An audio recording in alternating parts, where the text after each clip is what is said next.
केदार का मतलब होता है भगवान शिव और कंठ का मतलब होता है गला। केदार कंठ यानी भगवान शिव का गला।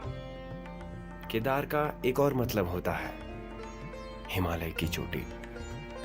केदारकांठा या केदारकंठ उत्तराखंड के उत्तरकाशी जिले में स्थित बेहद शानदार हिमालयी श्रृंखला है। एडवेंचर की भाषा में कहें तो ये एक विंटर ट्रैक है जो समुद्र तल से लगभग 12,500 फीट की हाइट पर स्थित है। ये ट्रैक अपने शानदार सूर्योदय और सूर्यास्त के नज़ारों के लिए प्रसिद्ध है। साथ ही इस पर्वत की चोटी से देखने पर दूसरे पर्वतों और घाटियों का जो नज़ारा दिखता है वो शब्दों में बयां नहीं हो सकता। इस विंटर ट्रैक की सबसे बड़ी खासियत है कि आप यहाँ सर्दियों के दौरान भी आसानी से ट्रैकिंग कर सकते हैं। आप अपने बच्चों के साथ आ सकते हैं, बशर्ते आपको दी गई गाइडलाइंस का सही तरीके से पालन करना होगा। ये ट्रैक आसान भी है और एडवेंचरस भी।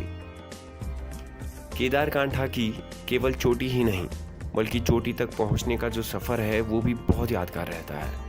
देश के किसी भी कोने से केदारकांठा पहुंचने के लिए आपको सबसे पहले उत्तराखंड की राजधानी देहरादून पहुंचना होगा। देहरादून के बाद 8 से 10 घंटे का सफ़र तय करने पर सांकरी इस पूरे ट्रैक का पहला पड़ाव पड़ता है। सांकरी तक पहुंचने के लिए देहरादून से 190 किलोमीटर का सफ़र बाय रोड तय करना पड़ता है। अब सांकरी से केदारकंठा की चोटी यानी पीक तक की दूरी लगभग 22 किलोमीटर है। यहाँ से सफ़र आपको पैदल ही तय करना है। लेकिन अगर आप कुदरत के खेल को करीब से देखना चाहते हैं तो ये पैदल सफ़र आपको ज़रा भी मुश्किल नहीं लगेगा, क्योंकि सफ़र के दौरान आप प्रकृति और पहाड़ों के ज़बरदस्त नज़ारों को देखेंगे।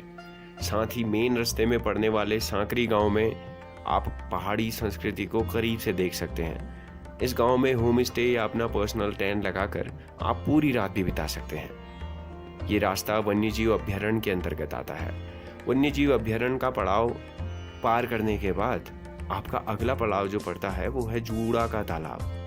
जूड़ा का तालाब अपने आप में दार्शनिक स्थल है। यहाँ पर आप खुले आसमान के नीचे अपना टेंट लगा सकते हैं और रात के शानदार नज़ारों को देख सकते हैं। एक रात यहाँ गुजारने के बाद जो अगला पड़ाव है वो है केदारकंठा बेस कैंप। अब यहाँ से चोटी तक पहुँचने के लिए मात्र 3 घंटों की चढ़ाई चढ़नी पड़ेगी।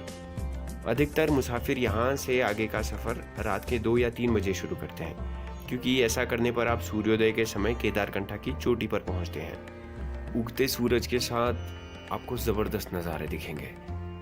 एक और चीज़ जो आप महसूस कर पाएंगे और वो है शांति।